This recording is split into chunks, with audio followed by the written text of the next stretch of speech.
We're ready? Oh, we starting right now. We starting right now. All right, JR, here we go. We starting right now. We starting right now. All right. They say wise men speak because they have something to say. Yeah, they also say fools speak because they have to say something. Well, Here we are. Yeah, Yeah, we bit that one. well, All right, well. relax. All right, episode 10. Here we are. DS. Yeah, man, it's episode 10, y'all. Welcome back. Nice to be back with you guys. We're going to just dig right in on this one. We're going to talk about some stuff that everybody else has been having some discussions about. We're going to give you guys some different insights on it from our perspective, try to give you some, for those of you who don't really know much about them, a little bit of education on what they are. We're talking about tariffs, right? And from what I understand about tariffs is they are an economic tool that when they are used, they become part of a political instrument as well. Yeah, I don't know much about tariffs. I mean, where I hear about them, I'm seeing the news all over the place, and it seems to be a very, very hot topic. Yeah, well, it's going to be a hot topic because of the impact that they have. Like, you know, on there's not many people that they don't impact. So Yeah. Around the world. Around the world. Yeah. So last episode we talked a little bit about globalization and how the world is all kind of working together on a global level, right? And now we're getting into tariffs, which seem to dramatically affect how globalization can and will work. Right, and that would be another question. Is like, is this something that is going to impede that effort or delay it? More than likely so. Yeah. But more than likely, the people that are involved in it think that it's something that should happen. Something that should happen first before, you know, these other efforts go forward for the, how you say, the international picture. Yeah. You know? So what is a tariff? Okay. A tariff is a tax that is a government-imposed tax on imported goods. Okay. Government imposed tax on imported goods. Yeah. So something, let's say China Yeah. sent a product to America. The government says, okay, we are going to add this tax to the cost of this good. Yes. Now, essentially, you could look at it as, hey, this is the cost of, you're paying the cost of doing business, right? Like Okay. of having this access, right? Of having this direct plug, right? That's what they look at it like, right? There's all, you know, they have port, I believe that's what they call port tax. okay. So who actually pays the tariff? How does it affect the people? I could be mistaken, but from the way I understood it, the people that actually go to the, you know, the purchasers, right? The purchasers of the stuff that's coming in those containers, they're the ones that are paying the tariffs, not the country, right? So produce the goods. It's so like, say for example, China, right? When China sends something over here, us putting tariffs on China's products, it's not making China pay the tariffs. China doesn't pay the tariffs. Our people who picks up their products, they pay the tariffs. Okay, so the person or the company that picks up the product that was made in China that got shipped over here, Yeah. they pay this, let's say it's a 50% tariff, right? Okay. The cost of the good.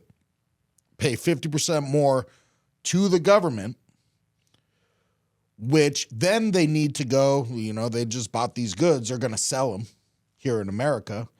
They're going to have to raise their prices to whoever they sell them to. I think the way the government kind of looks at it is like, hey, that's our people over there. That's our plug. Like internationally, if it wasn't for us, like none of you would even be able to go over there and make your relationships and do your business. So like, it's a cost of doing business. That's just how they look at it. But again, like, you know, America has changed quite significantly in the last, you know, 60 years, man. Where, you know, we were the manufacturing powerhouse in the world. Yeah. And when the Industrial Revolution happened and correct. all this. And then, you know, I don't remember who it was, but one of our presidents decided that they were going to start outsourcing all of the production, right, and the manufacturing in America, and take it to China. And the first thing that we saw was the impact on Detroit. Right, because Car manufacturers. Right, Detroit was the biggest car manufacturer, car manufacturing place in the world, and as soon as they got up out of there, wasn't much time went by. Detroit is like one of the most violent places in the country. Detroit is poor, like Detroit is gutter going through it, like Chi-Town, like one of those places. Like it needs some jobs for them people. They need some infrastructure there. They need some stuff like that there, and that's why you know my family is a very strong union family, and like we need unions, right? We need to be able to like protect the jobs of the people. Like a lot of times, you know, it's a sad thing. Business is business, you know, and like when businesses are looking out for businesses, they're definitely not looking out for the interests of the people. Yeah, you know what I mean. Yeah, I'm seeing that. So when tariffs go out, how they affect consumers is price hikes. So consumers will see that a price of something that once was $1 is now $1.25, simply because, well, they added an extra tariff. Now, for that product to be sold to the consumer, it's going to be a higher price because they just added an extra tax on top of it. And that could happen like literally any day. Every day, any day can happen in accordance to what was brought in and what that tariff was, right? Hey, yeah. So my importers, boy, Fat Joe. Shout out to Fat Joe. Fat Joe, as he says, yesterday's price is not today's price. He says that? Yeah, that's Fat Joe's thing. Oh, yesterday's okay. price is not today's price. What was he talking about in reference to? Oh man, I don't remember. It could have been anything. It could Like have been, some cheap Chinese toy. It could have been some shoes, because you know Joe's a shoe man too. Joe's one of the dopest shoe men. Really? Yeah, that man's off the chain when it comes to shoes, fashion and shoes. Fat Joe's. So he's one of those dudes that has He stay clean, bro. Closet full, like from top to bottom rows of shoes and all this stuff. I don't know if he still does, but I know for a while he had ownership in a big, like badass shoe store in Manhattan. Oh, wow. Yeah, like nah, bro's really locked in on his fashion, bro. Wow. Yeah. I mean, he definitely is fashionable. Yeah. I see him out there. Yeah, shout out Tariff Squad, Fat Joe, Pistol Pete, man. JB, all the boys, man. All that. Yeah. Wow. So consumers get price hikes. Importers, they see their margins shrink because all of a sudden they were able to buy this good for $1 and sell it for $1.50. Now they're buying it for $1. They're paying 50 cents for the tariff, and now they got to sell it for $2. Yeah. Which shows a shrinking margin, right? They Correct. make the same amount, but the margin shrunk, right? Right. A small business, they get affected by disruptions. Yes. So, and by disruptions, what we mean by that is are these goods readily available to be sold? Well, when tariffs are imposed, there is a time frame where are they still shipping the stuff out? Are the purchasers, the importers, are they like, I don't want to do this no more? That's a very good question, but there's another thing to be considered with that. Another thing that brings impact is the function of the port, the efficiency of the port. Yeah. Wherever they're being shipped into. There's something I'd like to share with everybody that I don't know if everybody knows about, but you know, I go to San Francisco. You know, I live on the other side of the bay. I go over the Bay Bridge. You know, I've been back in California since 2012. Every time I'm super observant. Every time I go over the Bay Bridge, I look to the left, and I see there's this big lot of cargo ships. And he's talking about in the bay. In the bay. This is not a parking lot, but a parking lot for big cargo ships. They're outside. Or oil tankers, right? Well, all of them, but mostly it's cargo ships. But the that area right there is basically right in front of the port of Oakland. Yeah, okay? Totally. So, when I first came back here to California, in 2012, there would be anywhere between 5 to 9 ships that would be sitting out there. Not often on the high end, though. Most of the time, it was a smaller number. They were pretty efficient, getting them ships in, getting them out. You know, these guys are coming from across far all the side of the world through the water. It take them a long time to get here. They need to get offloaded, and they need to go. Yeah, so they're bringing in the cargo ships stacked like 4 or 5 high, all the different colors, right? Yes, all that. You know, and then they have those huge cranes that come over. Gantry cranes and these other types. It's magnetized, right? Yeah. To grab them and then lift them off, put them into the port, take them off the ship. So around 2019, when COVID came about, I had noticed, damn, there was literally between like 18 to 22 ships sitting out there in the water the same way. Okay, so before it was between 5 to 9. Yeah. And then when COVID hit, there was like double, triple the amount of ships. If you looked out there, it was just littered with cargo ships. Whoa. On that side, you know, between the bridge and the port. Uh-huh. Okay. Well, COVID passed, time went by, and then it was maybe like back down to maybe between 8 to 13, 14. Okay, that's what was normal now.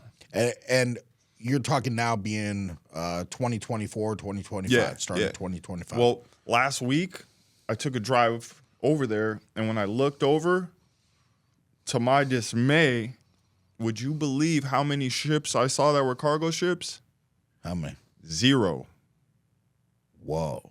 There was not one single cargo ship, which for me was immediate cause for concern. This is different, like, and not in a good way, because from my understanding, those things that are coming in is what we survive off of here.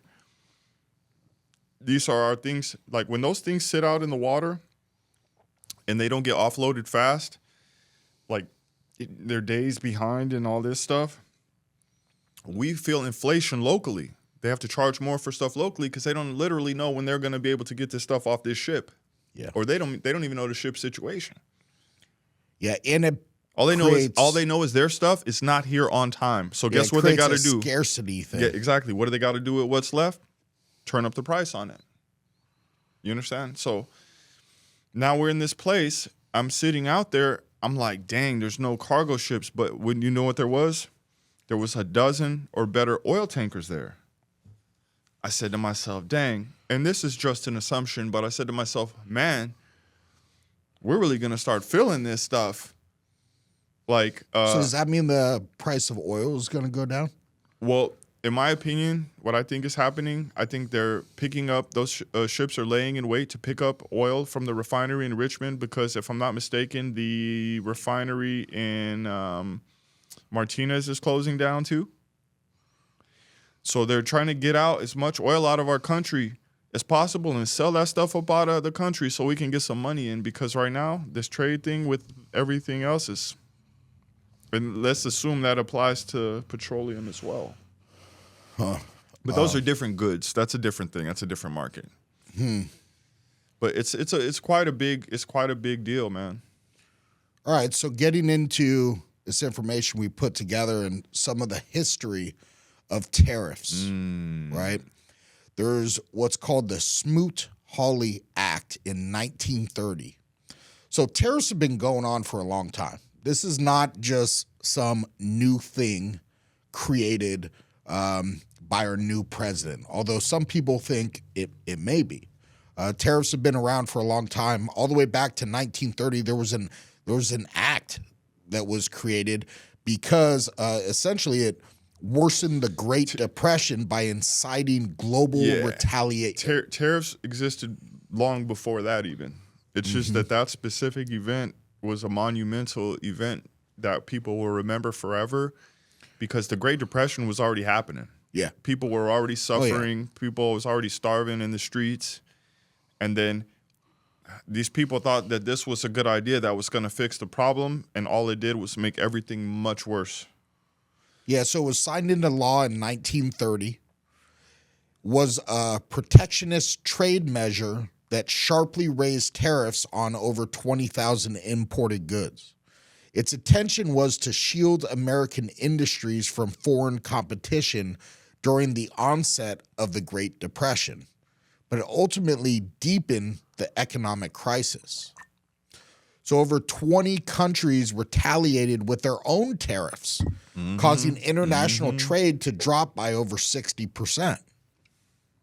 U.S. exports fell from $5.2 billion in 1929 to $1.7 billion in 1933, contributing to mass unemployment.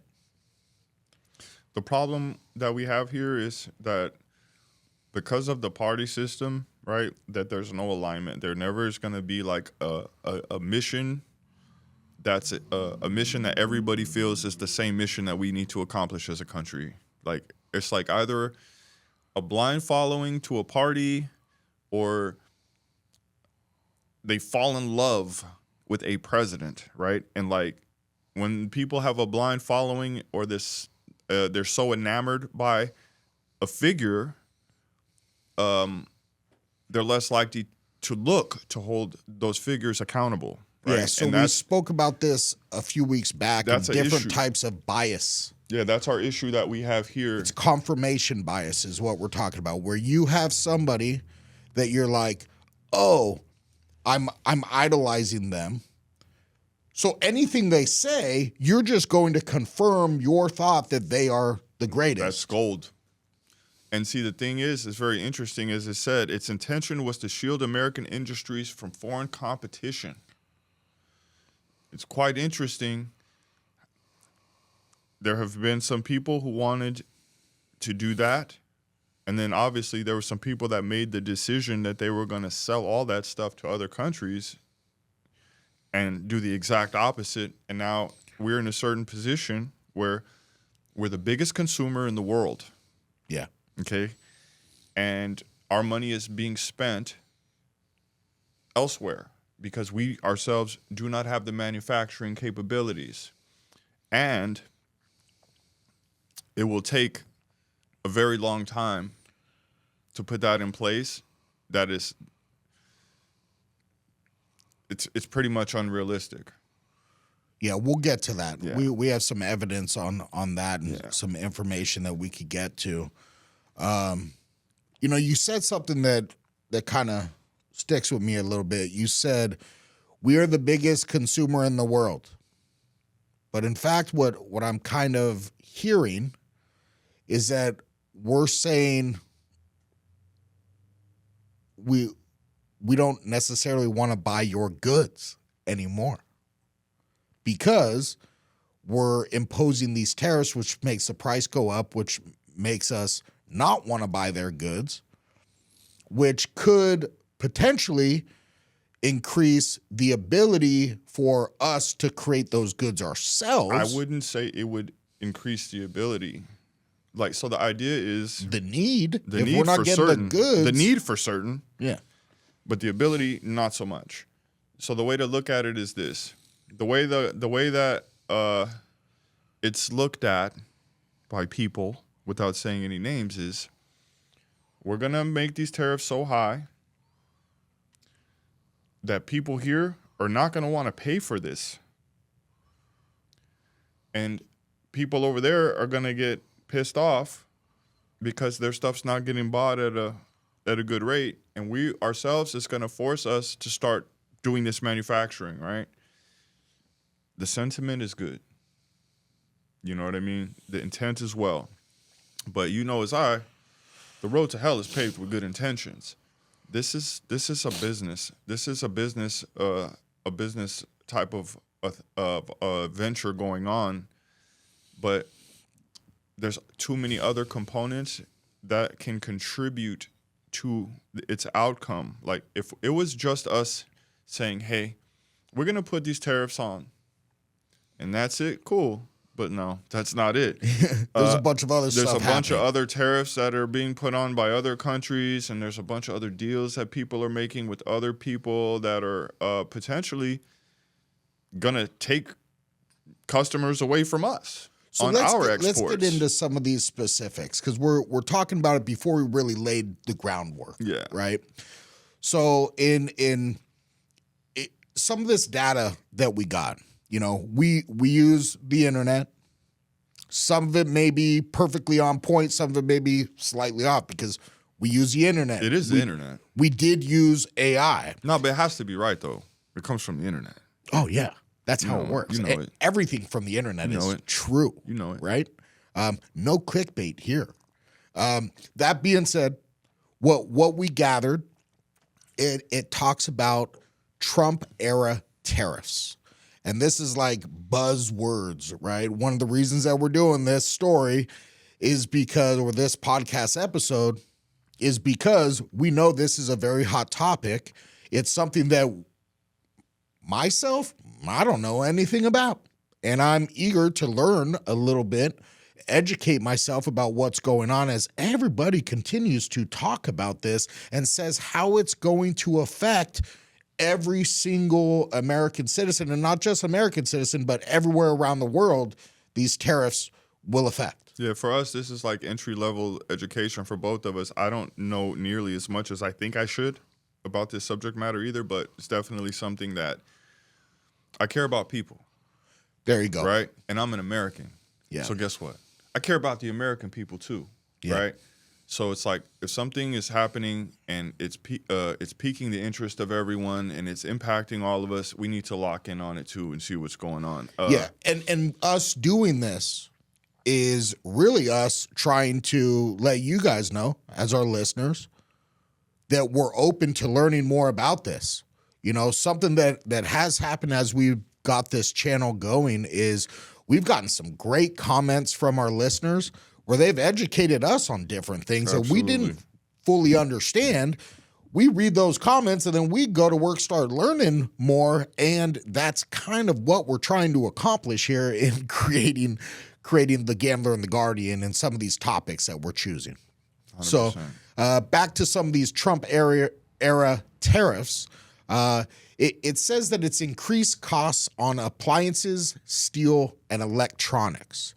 Said the average price of a washing machine rose by nearly $86 per unit, and that's based on the Federal Reserve. Okay, the estimated cost to American consumers, $1.4 billion per month in increased prices, and that's from the Peterson Institute. So, you know, the Federal Reserve seems like a pretty everybody knows who the Federal Reserve is, given some of this source. And the Peterson Institute, I've never heard of them, but the $1.4 billion per month in increased prices, that seems like a lot. That's astronomical. Yeah. And the source of a lot of this is the Brookings Institution, okay? Well, that's crazy. It's like that 1.4 billion. Yeah, that's being paid by U.S. citizens right there. That's coming out of the pocket of the people. Yeah, okay? An increased amount. Right. Right. So all this wouldn't be a problem, though. Let me just say this: all this wouldn't be a problem if President Trump, if you would just eliminate federal income tax. Probably a lot of people wouldn't feel as strongly about this as they do because they'd have like extra money to like buy some of these more expensive items. So it's just something some of you to think about, big dog. Yeah. Okay. Yeah. Let's ask our politicians to remove taxes. Isn't that like a thing that happens? It's illegal. Federal income tax is illegal. So why does it happen then? We were in a horrible place at a different time in history. Our government was in a horrible place, and our government told the people, hey, we're going to start taxing you. It's not going to be forever. This is only going to last a certain amount of time, and they just never stopped. Oh, so this is like give them an inch, they take a mile? Oh, 100%. Yeah. We're not taxes are, yeah, he was talking about eliminating taxes, brother, too. Okay. Yeah, I haven't heard that. Yeah, look that up. Yeah, that's maybe we should do an episode on that. That would be so dope. Eliminate federal income tax, because taxing is something that is done in it's not something that's supposed to be done in a democracy. Yeah. That's something that comes from a monarchy. Man, since we're on this whole taxes thing, I mean, We don't have a king. I see people so fearful related to every year when tax time comes around. Because they will take everything from you if you do not pay your taxes. They will take all of your stuff of value. They will take it and they will sell and they'll put you in jail. That's what they'll do. They're gonna get their money out of you. They're gonna get that labor up out of you. Yeah. They're gonna get however much money per day they get for every person that's locked up. Yeah, they're gonna get all theirs up out of you. Yeah. So It's crazy. this just brings up something, You're You and taking I- people to prison for not paying an illegal tax. This is crazy. So over the last couple of months, you've opened up a little bit with me about like your family history and your descendants coming from literally slavery. Yeah. Right? Yeah. How is what we're talking about now any different? Yeah, and you can't imagine how people that was like descendants of slavery feel about this. To us, this is just like this is absurd. It's like this shouldn't even be a conversation. But we know these people to be takers because they took us. Okay. All right. There's not many, like if you look at the history of the United States, who came here? Everybody came here. Everyone. Yeah. Except one the group people. Native Americans. No, they was here. Yeah, that's what I'm Yeah, saying. but They're already here. That's not what I'm talking about. There's one group of people who's here that didn't come here. Who's here, and it's not the Native Americans? Okay. That's black people because they were brought here.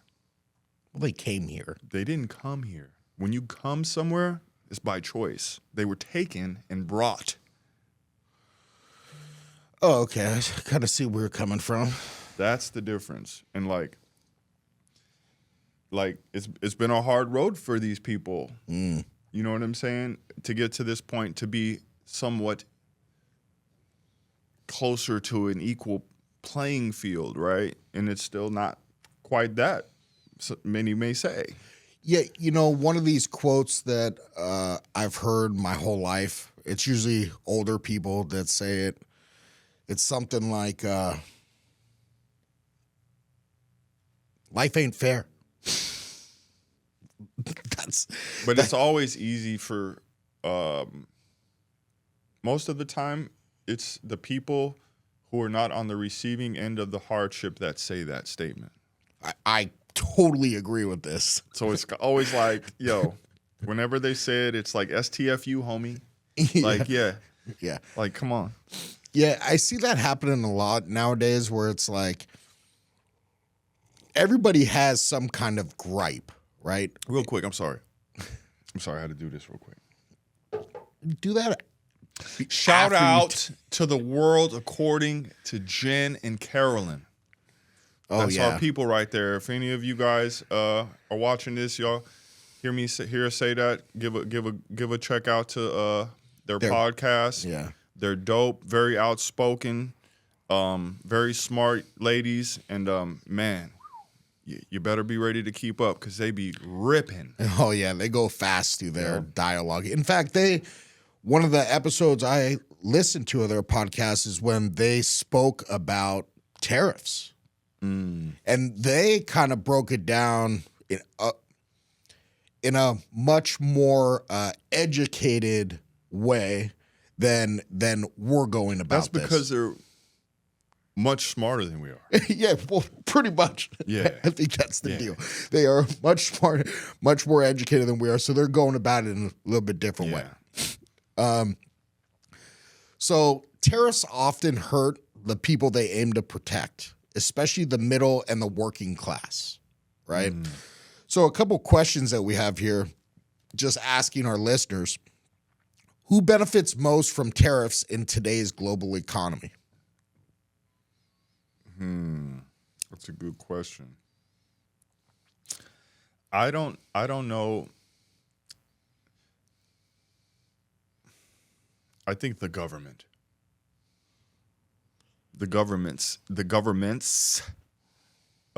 internationally that are taking part in these type of activities are the ones that are benefiting from it. I don't see the benefit.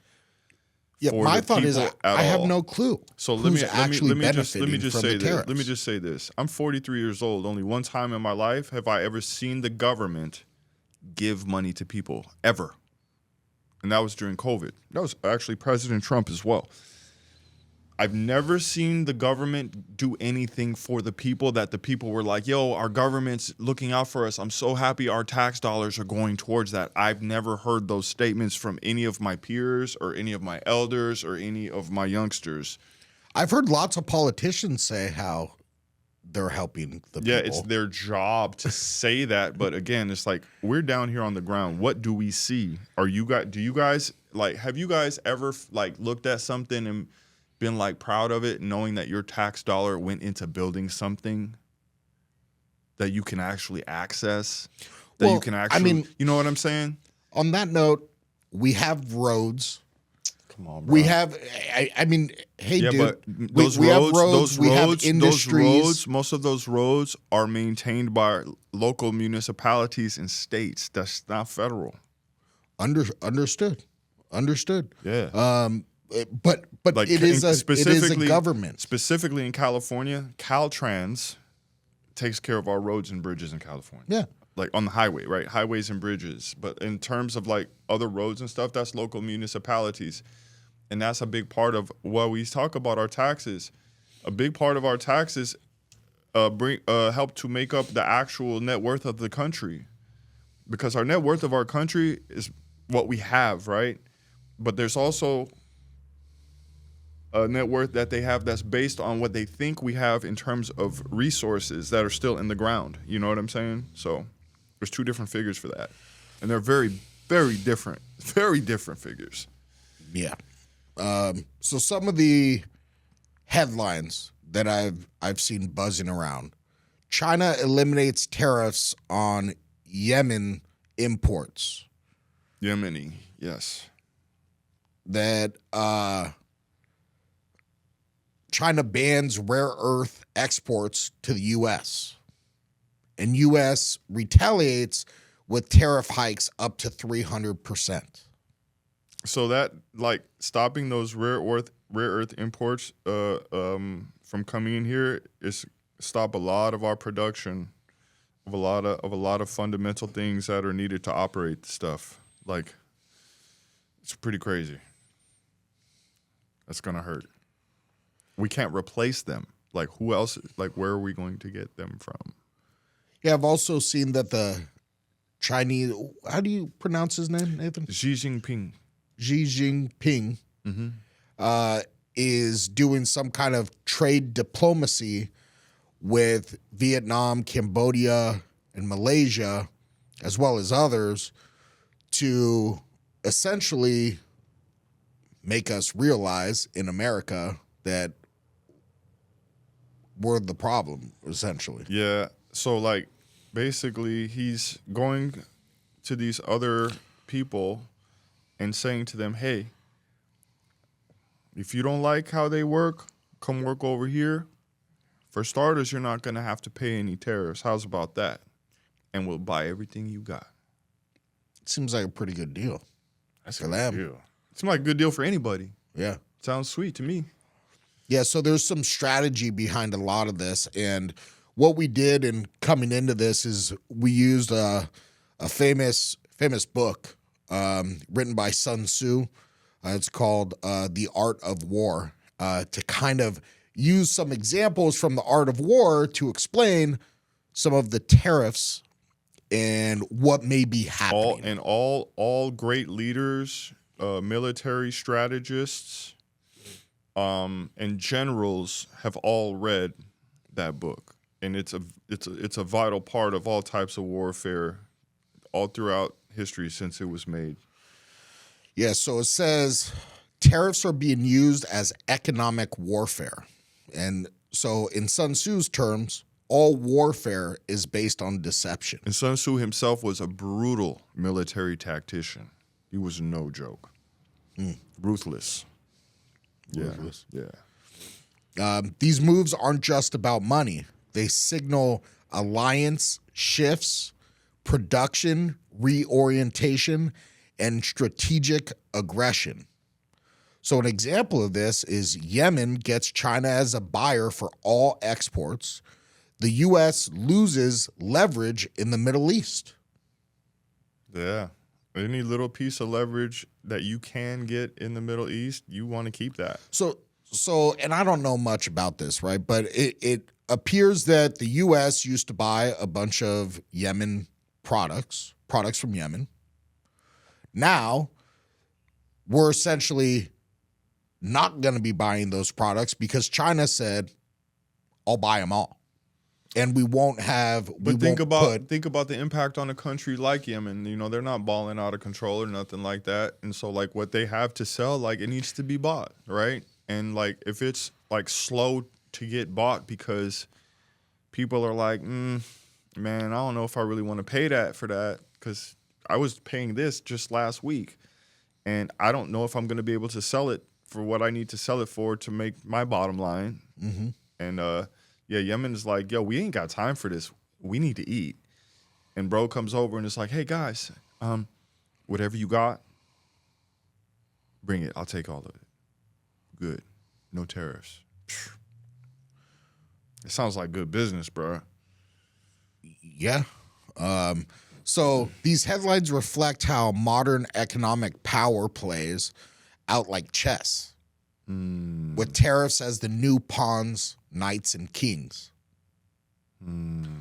So what does economic warfare look like in the age of global trade? Super scary. I mean, it's super scary. My problem is everyone is only counts the pieces that's on the board. Like me, I look at everything. Like when I say that, I mean, before all this started, we had quite a significant multi-billion-dollar deficit to China. Is it billion or trillion? Oh, one of those, huh? Dang. I mean, I would whatever assume it is, trillions in whatever debt, it is, so. specifically to them. I understand the way things are. You know, there's a lot of different components, you know, to be considered when you're dealing with international trade and relations. It's not straight business. It's not dollar for dollar. That's not how it works.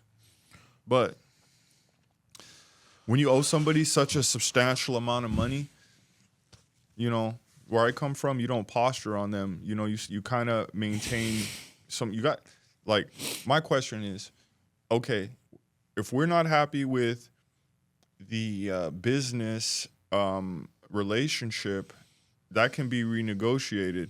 But what I don't like is not having gratitude for somebody that I owe. And I think, like, the United States has that ego, like, bruh, those people help us to sustain life in our country. And we owe them, obviously, what we owe them, we couldn't have paid for it over however many years, and they're still doing it for us. What's really going on here? Well, we're all dependent on each other. Is the deal. And so, I'd ask you, I don't know. All right, that being said, when someone is taken hostage, like let's say you're in war, another country, you are now captured. Prisoner of war. Yes. And you've been there for years. Yeah. At some point, you have admiration for those people that feed you. Because they haven't killed you. And they haven't killed you yet. That's right. So does that mean you should have gratitude towards them? I think so. Because they give you food? I think so. It allowed you to stay alive? Yeah, absolutely. They're your enemy. Yeah, but they're taking care of me. They're allowing me to see the next day, to have hope that I'm gonna get up out of here. So They're allowing me that they don't have, like, that's the problem what we have here. We have such an entitlement issue that we think all these things are givens. Dude, nothing's a given, dude. that's the thing that I'm kind of learning Nothing's here. a given, dude. But if you're gonna take this to another level, essentially like poking the bear, creating conversation. It's like you spoke about, black people came to America. They didn't come to America. They were brought to America. And to correct that statement specifically, there was a very small fraction of black people that were here in America living amongst the natives before Spain and the rest of the Europeans came over here. When they came here, before they started bringing slaves here, there was already black people here. This is facts. Yeah. Okay. I don't know this to be 100% true, but what I've heard is the black people that were sold to come to America, they were sold by other black people. Some of them were. Yeah. Some of them were. Okay. Yeah. So that is a fact. Yes. There are some tribes that have said to do that. I know the names of them, but I'm not going to say that because it doesn't matter. But yeah. So should those people be grateful to the people that sold them to come to America? Those people that were brought here as slaves have nothing to be grateful for other than what they think. They were being fed. Yeah, but this is why I'm saying there's some. It's not the same thing. This is a big topic. Is why I'm bringing this up and like challenging a little bit, right? Yeah, it's a lot. It is a sensitive. That's one thing that this whole like us going down the road and talking about this stuff for me is like, I was pretty apprehensive about doing this. We started going through it in preparation of today and filming. And through the process, we almost just like scrapped it. Did we get down to what we had found here? So yeah, it's coming up. It's coming up. Some of this other stuff that we have. Yeah. Right. So this, to me, if anybody wants to know about tariffs, right? To me, this is kind of like the elephant in the room right now in terms of the end result, right? Well, what do we want, right? The goal of the tariffs is, as Americans, is to make it so America itself is more self-sustaining by way of being able to manufacture a great more of its own goods. Yes? Yeah, I believe so. Okay. So we went and asked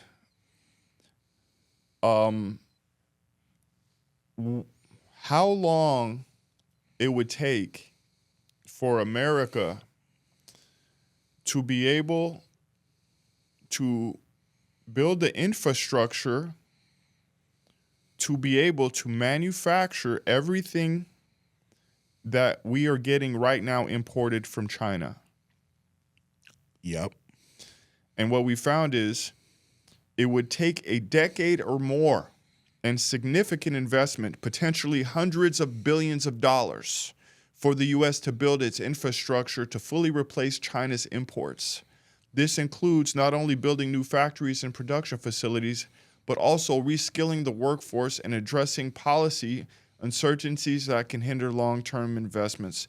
So, addressing policy uncertainties is almost impossible to get everyone to agree upon this. Yeah, especially here in America. It's like we have a serious problem with the two sides fighting against each other and literally blindly following one side, whether it's good or bad. Correct. The blind following is awful. Yeah. But also another big problem is, if you can go back up, was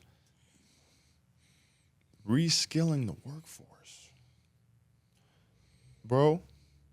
Yeah, it seems like Americans don't want to do a lot of the certain work that is I necessary. was going to say Americans don't want to do a lot of work at all. Yeah. And you know, it is I don't know this. I'm uncertain of the number, but it is said that, you know, this next generation of kids, like a high percentile of them looking to be content creators. Like, bro, people ain't looking to get their hands dirty anymore, man, because we are entitled, because like people were born into the world where nothing was made here. Like there was like construction workers and a few other types of workers, but not nearly as many types of manufacturing jobs. Like it's not cool. Like people don't think that's cool to work.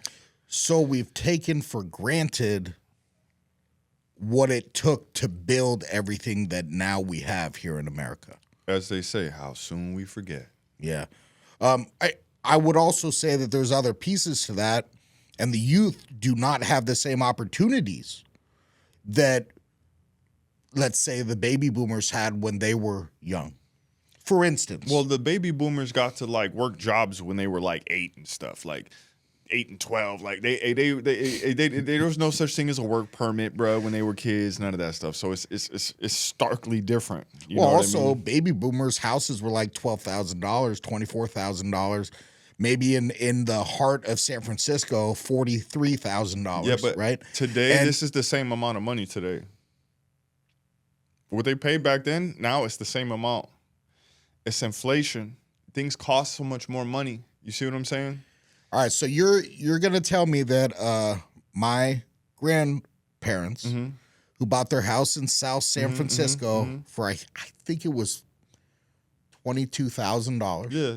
Okay, and after they passed, it was sold for Right. Two something by million. fours. 2x4s back then when their house was built was costing like 8 cents, homie. Okay, so check this. The cost of building materials and like everything, like it's just over time. So you're gonna inflation of say everything. in 50 years that house that went from 20,000 to 1.4 million, okay, which it's pretty hard for me to do the math on this, right? But I know that 500% would be $100,000. It's the market, right? Right? So we're talking about 5,000%, more than 5,000%, okay? Right.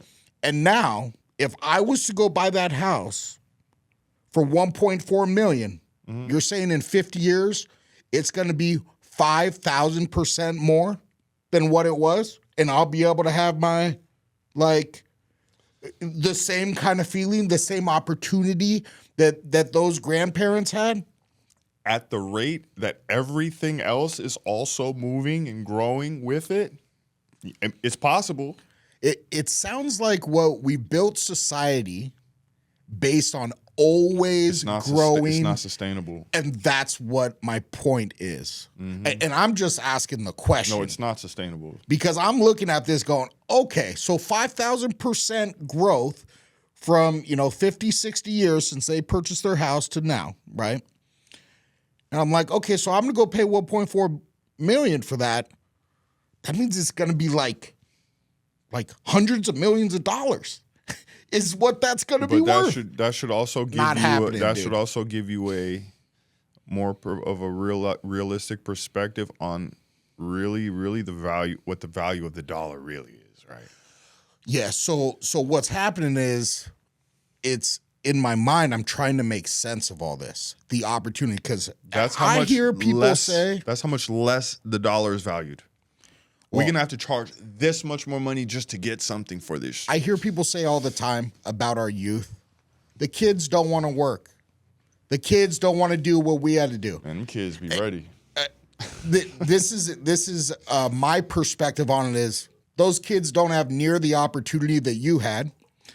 You were sold a bill of goods that this is how things were. Now all the truth is coming out. And we're able to see what is actually real, and we're learning how to disseminate from what were lies, what was real, and what was completely fake and made up to control us. The level of critical thinking that we have nowadays compared to what we used to have has gone down the drain. However, there's certain people and certain areas that that we have really honed in and tried to uptick this by trying to create knowledge and use our critical thinking heads to disseminate what was truth, what was fake, what was a complete lie to control us, to go, well, what is our opportunity? So you say people want to get on YouTube. Hey, man, we're one of those people. It's tough. It's a tough road. Yeah. Oh, it's a tough road. I mean, we've been at it for 4 months now. We're seeing growth. We're seeing, progress.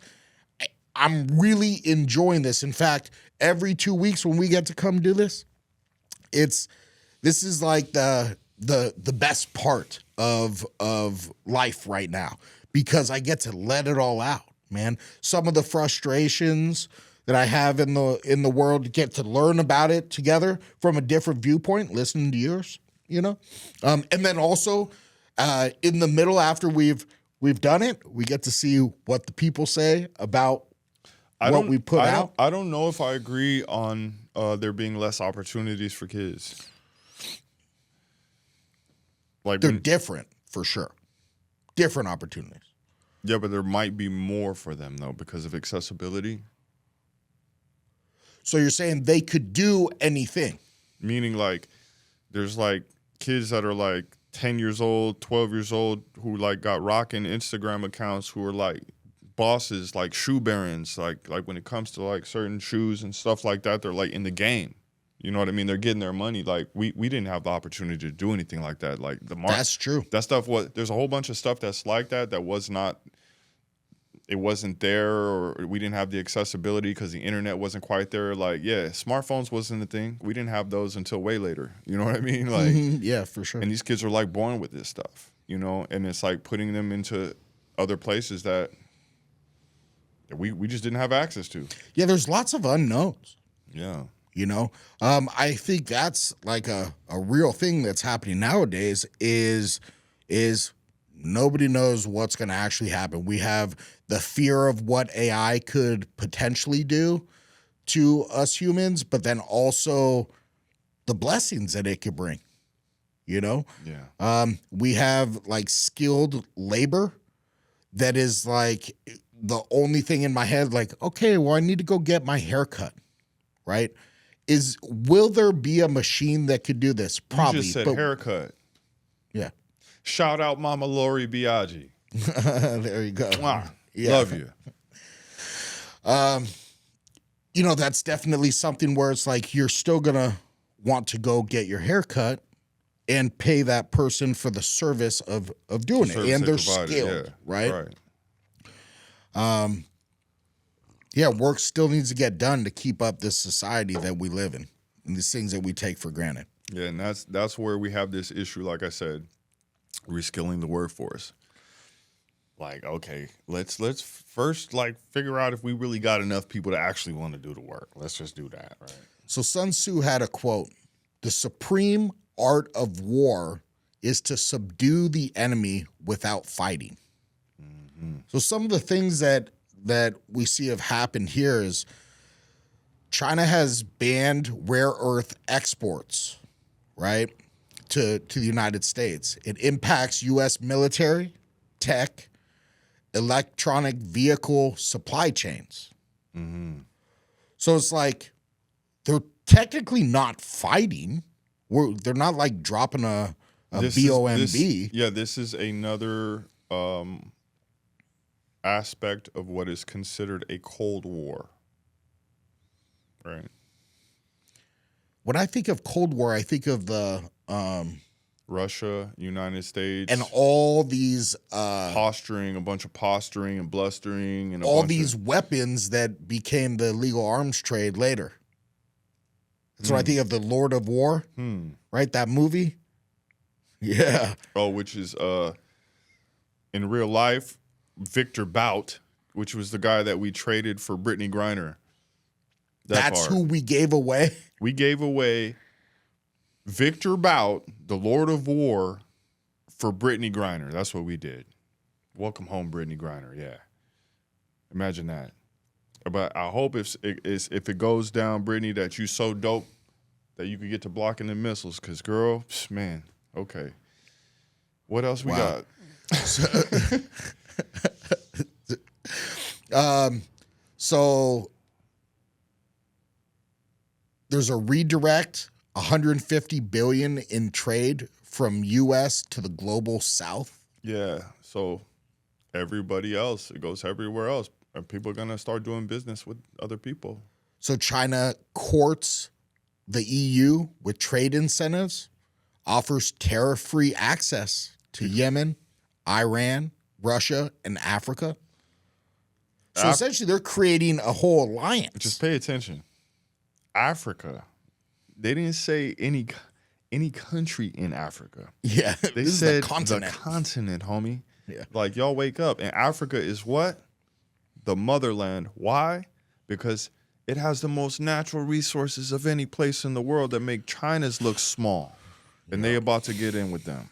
They already have business over there, though. You know what I'm saying? I've heard this. I've heard that years and years ago, China started Mining. getting their foothold in there and starting the process. They have for a what's now foothold happening. all over the world, bro. If anywhere that you go, bro, you will be surprised, bro. There's Chinese everything. Especially, what shocked me was going through the Caribbean. What do you mean? Dude, there's Chinese people all through the Caribbean. Everywhere you go, there's Chinese people. But they're like,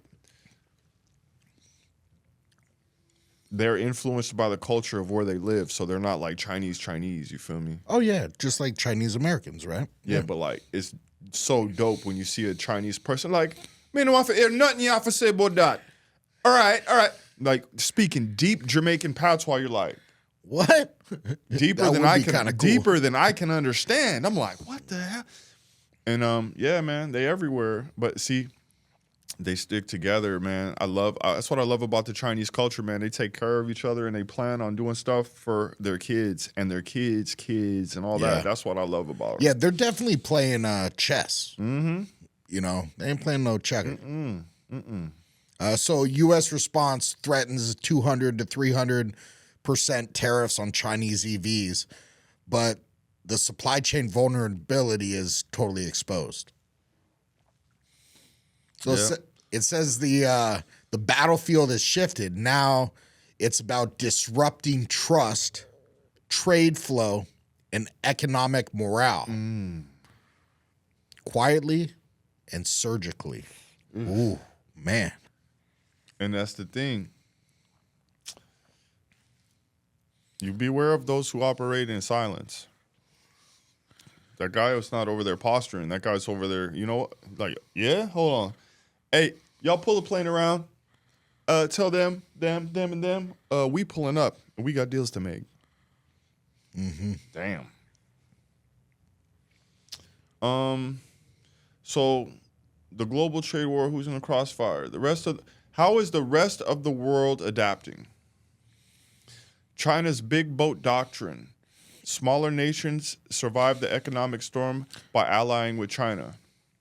Vietnam, Cambodia, and Yemen become trade partners. The EU potentially against U.S. dominance. Africa and Latin America, new investment zones for minerals and agriculture. Example, USS Truman rendered inoperative due to part shortage. Real consequence of global interdependence. So even that with the USS Truman, guys, we got to pay attention. They be like, you know, all this like posturing, like, yeah, if anybody touches our stuff, we gonna light them up. Yeah, they've been lighting up the USS Truman to the point that it's inoperable. Yeah. Like, you start to tell people, hey, I'm When going you to say do... lighting them up, dropping bombs on it? Bro, or really they're just not allowing parts to get through which they would use to fix the boat. Yeah, but what I'm trying to say is for these people to be attacking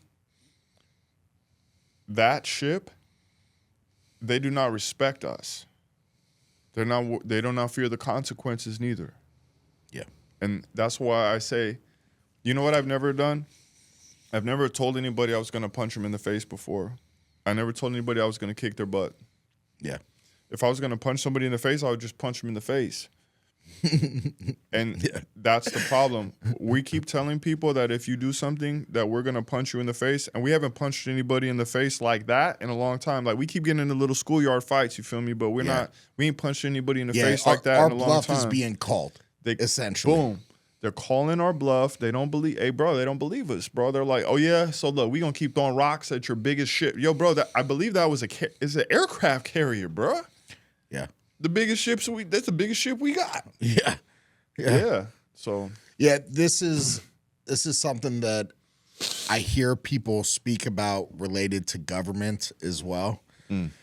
They say, hey, keep on making laws and laws and laws. It's like, who's going to actually enforce what you're putting in law? Well, people will follow because they blindly follow, right? It's like. But not all people.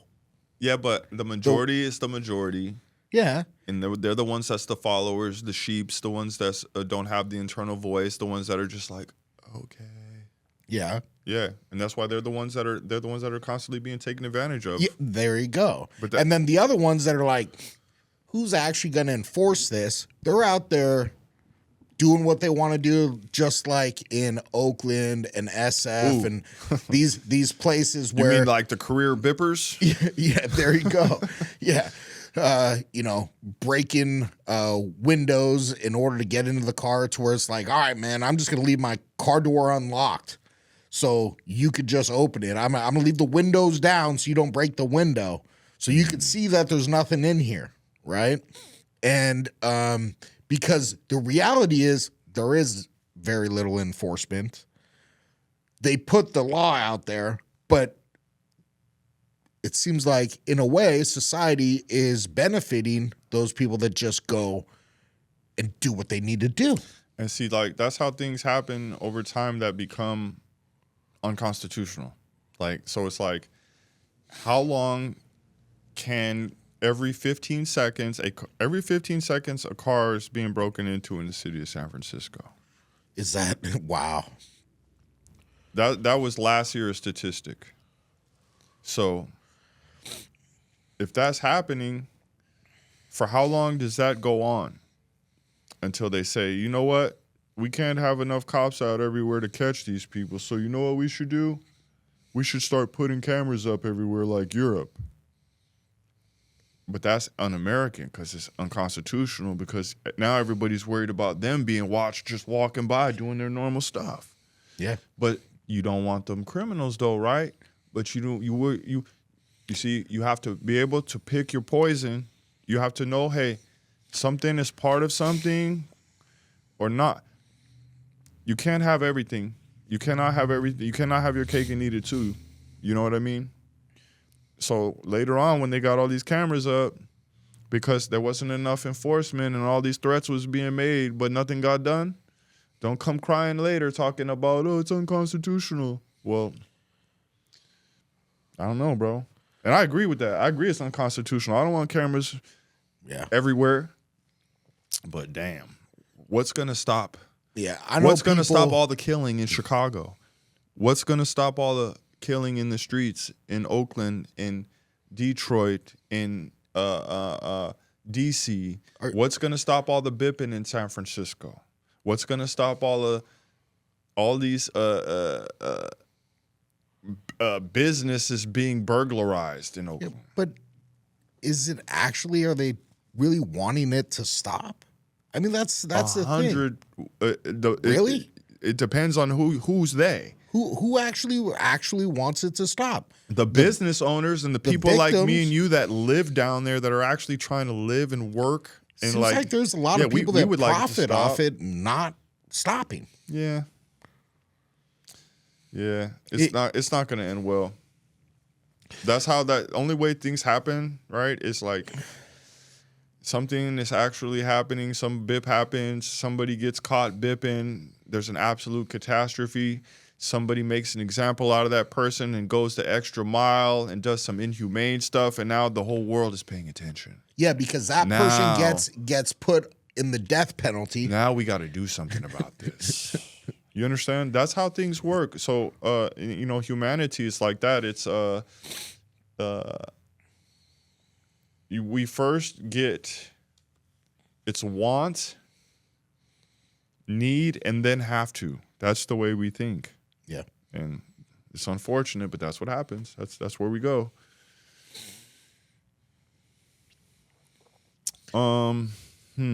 Okay.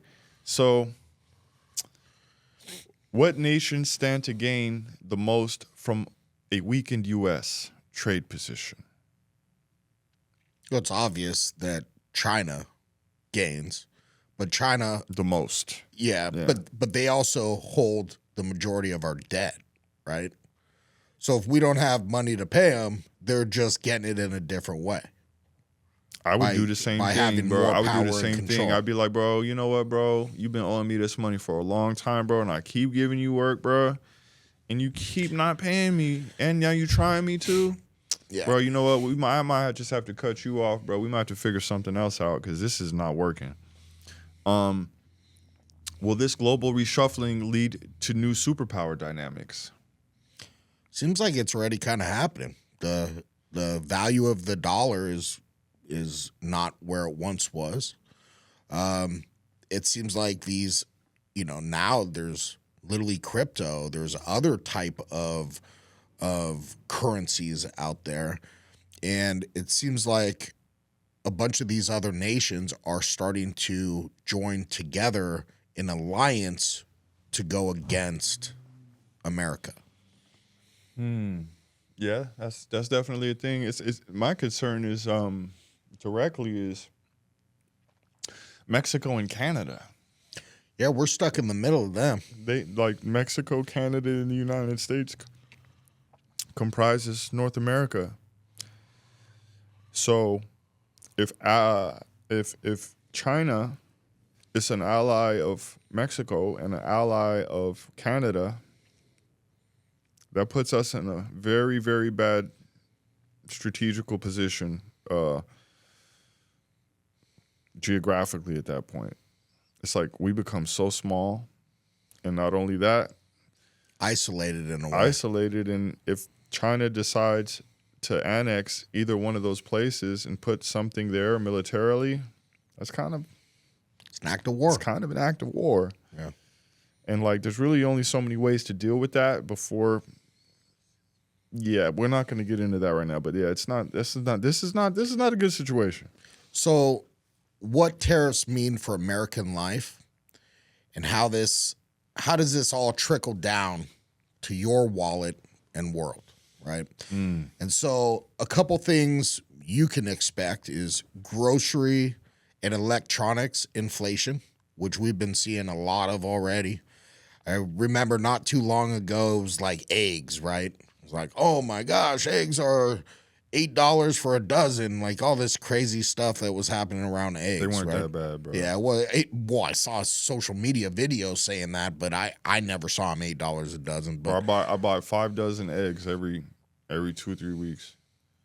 Yeah, yeah, price did go up though. they went up for sure, but Yeah. it wasn't like what I was hearing, bro. People were really going hard and exaggerating the eggs, bro. It was crazy, bro. Oh yeah, there's Milk exaggeration and based eggs, on everything. and I was just like, once I went to the store, I was like, Come on. come on, guys. Yeah. But still going up. It's not like it was 10 years ago, that's for sure. Yeah. Delivery and shipping delays. Definitely going to be some shipping delays, happening. If it's coming. Order from Temu, see what happens. I don't see no ships out there, guys. I don't see no cargo ships, guys. It's not looking good. Job losses in the import reliant sectors, right? So a lot of tech is probably going to have, which we're seeing a bunch of huge corporations laying off, and a lot of people are relating that to AI, but We ain't there yet. there's other stuff happening too. There's other contributing factors Yeah. right now. National divide over globalism versus protectionism. So expand on that a little bit, Nathan. Well, globalism, right? This is the same agenda that we spoke of in our last podcast, where there's all these multiple governments of the world that come together that want to work together, right? Mm-hmm. So when they say national divide over globalism versus protectionism, it's like, protectionism comes in with us being involved in the UN. We have removed ourselves from the UN.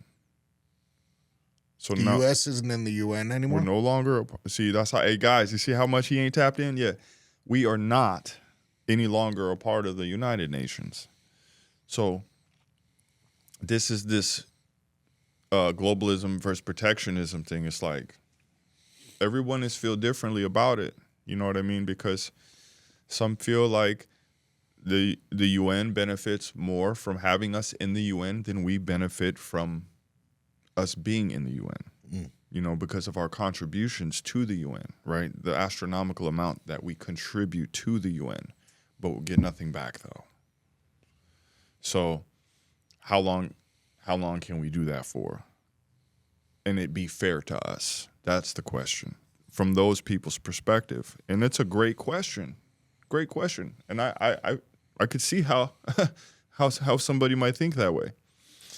And yeah, man, there's a divide on it. There's a national divide on both of them because we all don't feel the same way about these topics. And hence. So some warning signs to watch out for. One that Nathan talked about: idle cargo ships at ports, Or right? lack thereof. Or lack the BRICS, the BRICS expansion, and this is like the new currency, right? So BRICS is, if I'm not mistaken, it's Brazil. No, Britain? it's Brazil, Russia? Russia. What is it?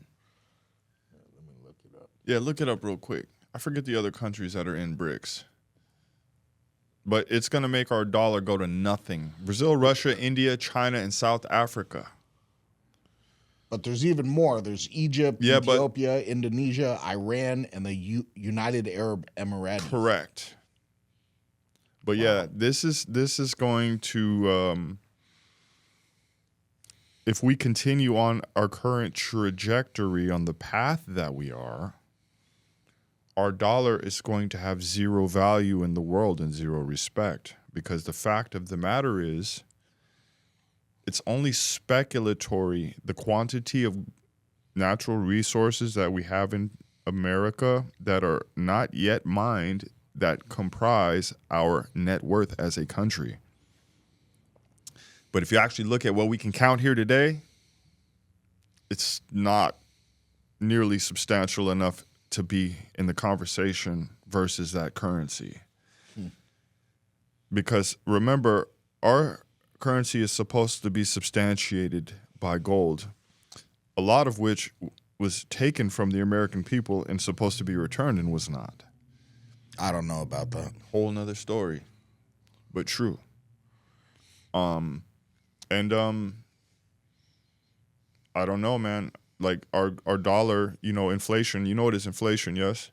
Yeah. When we just keep printing paper, and everything, well, this BRICS situation, it's not good for America. Yeah, I could see The that. only way it can be good for America is they're gonna come back on some, hey, if you can't beat them, join them. That's what's gonna end up happening because of the power of their currency. This is, if you combine all of these things together with everything they all have combined, we do not win. We become not that our dollar is no longer gonna be that global bomb. It's not gonna be like that no more. Yeah, I don't think it is literally at this point anymore. So a final takeaway, this isn't panic. It's pattern recognition. Tariffs aren't just taxes.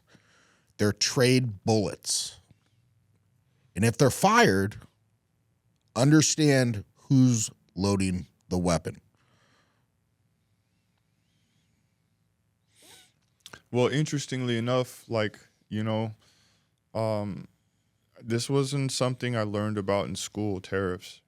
And I don't, I'm sure some people did, but not many of us. And we all kind of make a certain choice to educate ourselves to a certain level that we think we need to on politics to be able to make certain educated decisions, but we don't go so deep. God willing, this all works out or passes over, and we're able to move on, because it's definitely a concerning thing, man. Not knowing what's going to happen, the uncertainty of that. But I'm glad I know what a tariff is now. I'm glad, and I'm sure everybody else has kind of had to be forced to have more of an education on what tariffs are too. And, To be honest, I don't think the regular people even give a crap. They're just worried about making sure they could have, number one, a roof over their head. They're making sure that they could put food in their system. you have to give a crap, because if you cannot afford to eat food because stuff's going crazy, or there's like, hey, bro, like the Great Depression, right? Yeah. Like, bro, there was famine, bro. Yeah. Like, people were starving in America in the streets, like dying. Yeah, I see all these people. They have money right now, and they're all like, "I'm good. Don't worry about their neighbor." When right? your dollar is And when their dollar isn't worth anything, oh, you're good. And the homie over here that you weren't worried about, that he's been grinding, and that guy's like got an 8-pack. You're the fat dude on the couch. You're good. You good now, buddy? That's kind of, unfortunately, the world I kind of see us going down the road, Some of these, we have some little quotes and clips that could make potentially good little things for our socials. Okay. So, tariffs are today's warheads, huh? Quiet, lethal, and aimed at your wallet. Damn. How's that sit? It just. All I'm saying is, right, if the government over decades and decades, like, built all these relationships and messed stuff up, and we've been paying taxes the whole time, right? Why we got to pay for this right now? Why does everything always fall back squarely on the shoulders of the American people, bro? Like, and when y'all are sitting on a whole bunch of our money that you have collected from us forever, like, why don't y'all, like, do something with our money that is going to benefit us? It's a good point, man. How about you don't need bombs when you control supply chains? So this is huge in my opinion. I don't want to have bombs, right? That's a classical example of what was going on years ago, for 4 years. I say years ago, but before all this stuff hit the fan in Israel with Palestine and Gaza, they had Gaza locked down so bad they couldn't get food into Gaza. And when all this happened, and when that war started happening, when Israel started retaliating against Palestine, they were saying on the news, all of Hamas's tunnels and Hamas tunnels. Dude, look, bro, we've been watching since the 90s, bro. We know those tunnels was made to bring food into the country because they was not letting food into the country, bro. And that's the type of stuff we're talking about right now. Oh, wow. So that's why they made the tunnels. That's why they made the tunnels. This was not Hamas's tunnels and all this fake news that they was making up about it, because they was trying to demonize freaking people, but whatever. This is a concern. How about China just offered Yemen 0 tariffs and bought everything? That's not charity. Oh, It's chess. hey, that's business, dog. So they're doing business. Hey, and I know what? I love Yemen for it. You know why? Because Yemen was like, you want it all? They weren't like, but we got to keep some for these people over here because they already rocking with. You want it all? You got the money right now? Here you go. Yeah. And they say, we'll take it all. Yeah. Anything you got, we buying.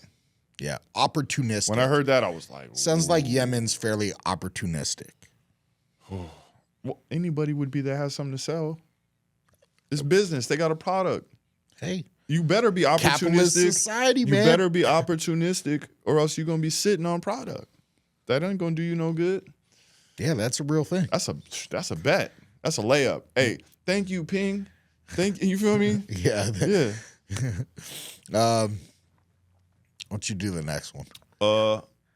Which was the price of groceries. The price of groceries isn't just about farming anymore.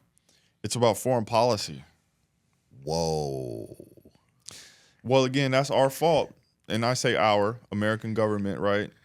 When the Industrial Revolution came about, you know, they invented all these big machines that were to make things produce faster.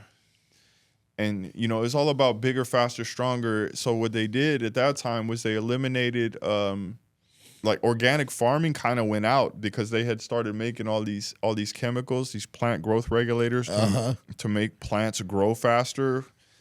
But in actuality, what they were doing was literally poisoning the earth because all of those chemicals that they were using were salt-based for the most part. And salt kills all organic life, right? And yeah, same stuff. It's bad. That's just disgusting in my eyes. It's bad, bro. It's bad. Like you know why? You know why they made that decision? Because somebody had a bunch of chemicals to sell, and they needed to get sold, and they sold that snake oil, and people got involved and like literally like suffered for it shortly thereafter when, you know, like Great Depression hits. Like, yo, dude, nobody's buying. We can't afford to buy these chemicals to keep doing this farming that we're doing. It's like, bro. Well, but what if those chemicals create a whole new industry that we could get the money from called the health care industry? Because if you eat this food, then you get diabetes and you get cancer, then you get these things. That's what came with the Industrial Revolution, all those things, man.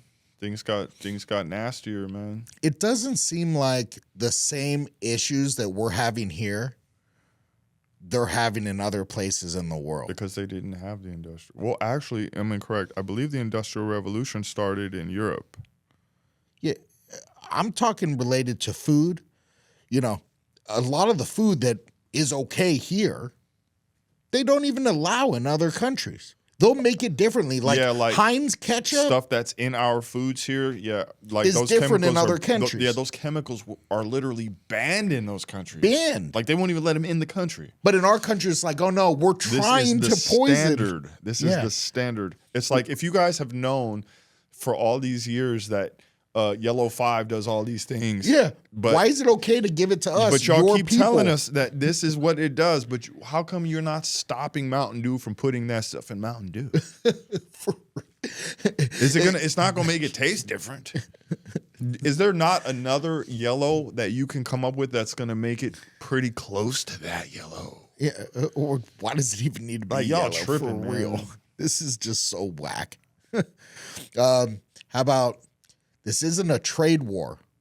It's an economic revolution. That seems like more of what it is to me. And who's having that revolution? It's another question. Whose revolution is it? Well, Whose economic revolution is it? You see what I'm saying? It's all the economies are affected. I think every economy is affected. However, some of them are revolting. Others, maybe not. It doesn't seem like in China, like there's a revolution happening. No, that's beneficiary. Then again, I don't think we fully know what's actually happening in China. We don't get to see it. Everybody gets to see what we're doing. What's crazy is I be seeing all these videos, bro. And they're always telling us about how bad China is, bro. But I've been seeing these videos, bro, with these black dudes in China that are like getting treated so well by people in China. And the people in China are like, yeah, like it's crazy over there where you guys live. How they're like racist and stuff. Like, we don't care about none of that shit over here. I'm like, what's really going on here? I have really good friends of mine. Shout out to the Qasemis, beautiful family from Afghanistan, beautiful Muslim people. Yeah, I've heard things about Afghanistan that are like, yeah, no, it's not. The picture that is being painted, it's not that. It's not like that. Like, it's not. You know what I mean? I'm like, for real? Yeah, I would understand that a lot of the stuff that we were told or the narrative that was spun is not, whose eyes has it been, shown through, right? Or what lens, right? Or what lens has it shown through? So you could spin it any way. I mean, somebody could talk about you and say all these horrible things. Some of them might be true. Well, yeah, and they could do it in a way that demonizes you, so other people believe he's evil. And if you say it enough, you keep on saying it and keep on putting believe it. More people will believe it because after you see it and hear it so many times, it's like it must be true. Does it mean it's true? It doesn't. Like, for example, they saying Shannon Sharp essayed that girl. I wonder if that's true. I don't know. $50 million though. Try to get 50. He has 50 million to give. I heard he offered her 10 and got declined. Really? Was this like, some gossip newspaper? You heard from like an actual source? And I think he just stepped. You could Google. Maybe I'm wrong. Did Shannon Sharp just step down from CNN? Shannon Sharp, right there, stepping aside from CNN in the waking of SA lawsuit. So, buddy, where I come from, you don't settle when you don't do nothing wrong. Hey, just so you know, for me, like, yeah, I'm crazy like that. I'll die about some stuff. So you'd never take a plea bargain? Because a plea almost bargain. Every lawsuit. We're not talking about a plea bargain. Every criminal thing. We're not ends talking with about settling. All right, don't bring criminal into this, bro. Oh, so it's something different. Yeah, this is not criminal. This is civil. This is a civil. Oh, this is purely a civil thing. This is not a civil criminal matter. They suing him for $50 million. So it's just about money. It has no As idea. of right now, this is what we know. Okay, so he offered to pay $10 million. And where I come from, just being real, like, I'd rather die. That's admission of guilt in your eyes. Yeah, I'd rather die. Yeah. Like, I'd rather die, especially for something like that. Because there's not many things for me that are unforgivable. There's not, but that's one of them, though. Yeah. For me, that's you can't ever get that back, and you'll never be anything less than a scumbag. Yeah, a doing piece the of R word. dirt in my eyes, right? Mm-hmm.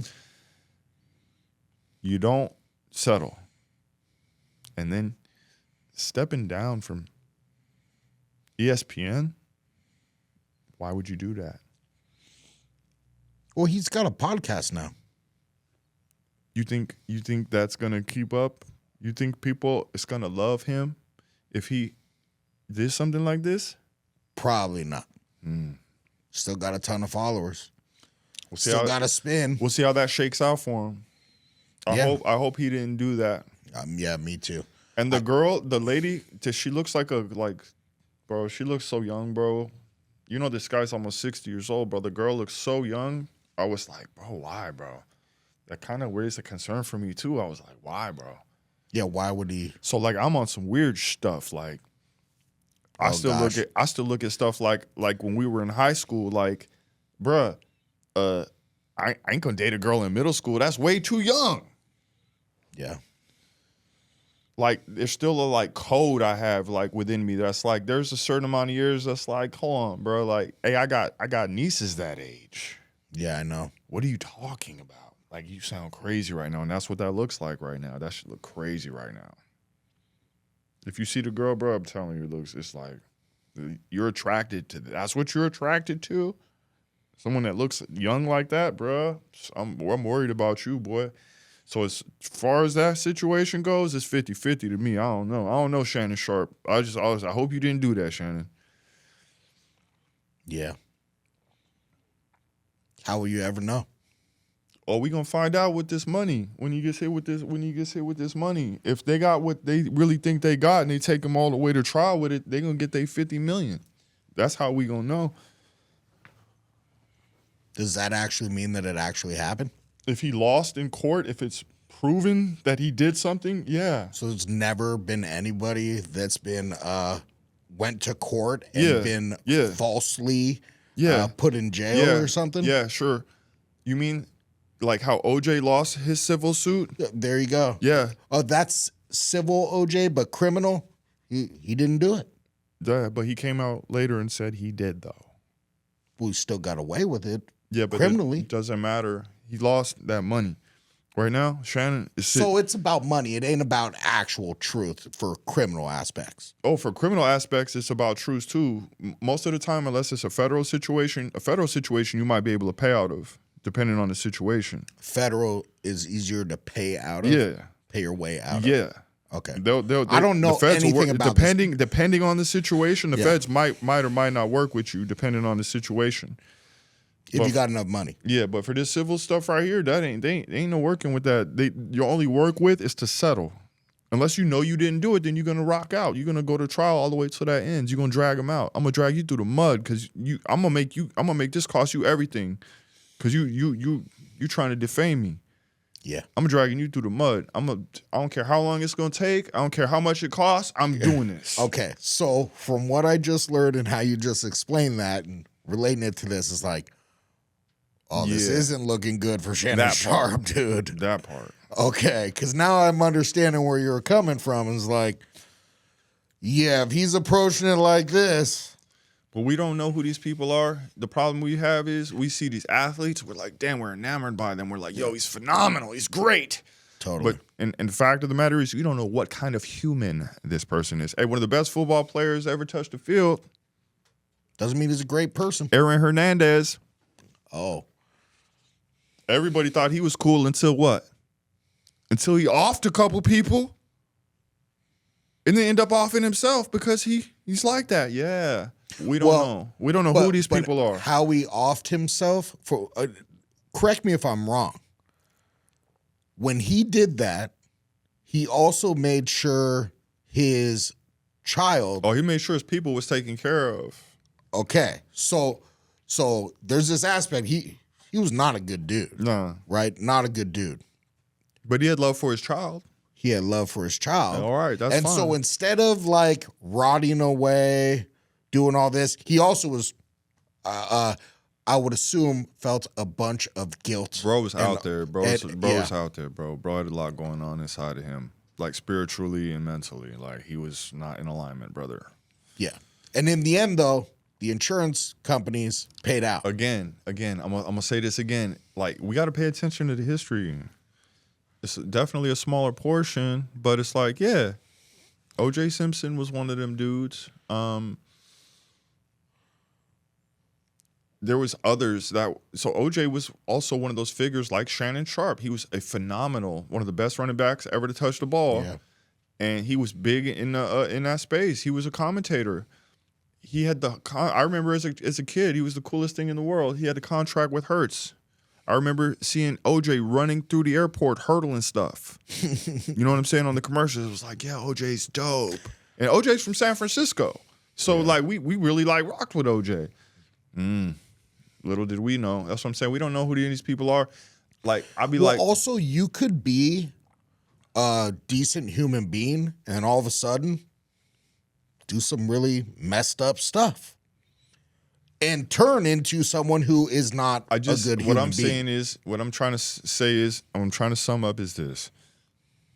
I don't think that because somebody's a dope athlete that should instantly put them into the category of them being a good person and doing what their next thing is. And I think everything that you do, like say us, right? Say we blow up on YouTube, right? And then we get into something else.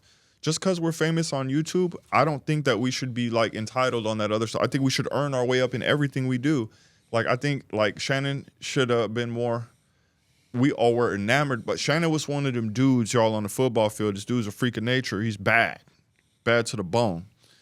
And yeah, man, I don't know. I'm not saying that he's a bad guy. I'm not saying that he did it even. He's a good commentator. I always liked Shannon Sharp. I always liked his personality. His podcast is good too. Yeah, it's pretty cool. You know? But yeah, there's other aspects. Yeah.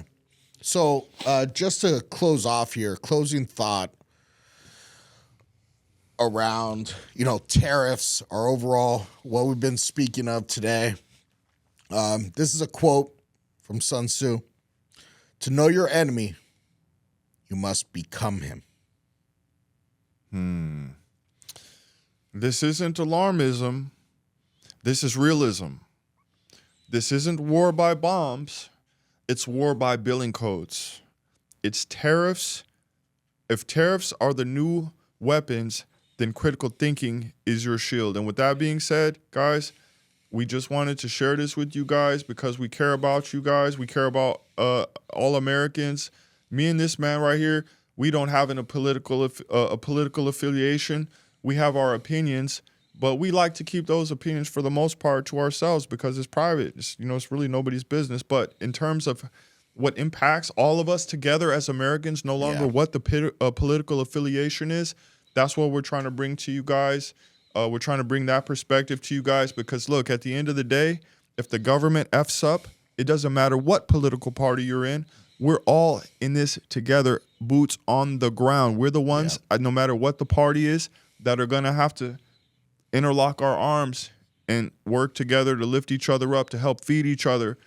Shall somebody come up over here and act crazy? We're going to be the ones that's going to be fighting together to hold it down over here. I love all of y'all.